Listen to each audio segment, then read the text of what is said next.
Henk, een van de 3 finalisten van de Sterrenacademie. Dat moet geweldig zijn. Ja, heel fijn. Ik was zo blij dat ik bij de laatste 3 zat. En nu op naar de finale. Dus ik ga niet om te winnen eigenlijk. Het zou het mooiste zijn, maar ik ben heel blij met deze opleiding. Dat ik die gekregen heb. En gewoon de mensen die allemaal tegenkomt. En zoals dit, helemaal geweldig. Wat zeg je, want je staat hier vandaag bij het Mega Piratenfestijn in Markelo.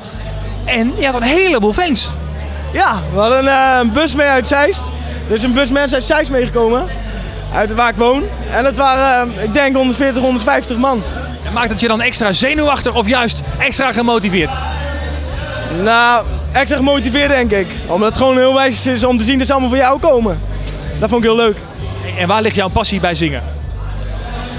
Ja, Tom bij Nederlandstalig. Dat zing ik eigenlijk altijd, omdat ik het mooiste vind. Dan kan je gevoel in de tekst leggen. Dus. En wie is dan jouw grote voorbeeld? Dat is René Vrogen en Bouke. Zit je daarnaast ook nog op school? Nee, ik zing alleen nog maar. En 's ochtends dan sporten en zo. Maar ik ben alleen nog maar met zingen bezig. En dat is je grote passie? Ja, zeker.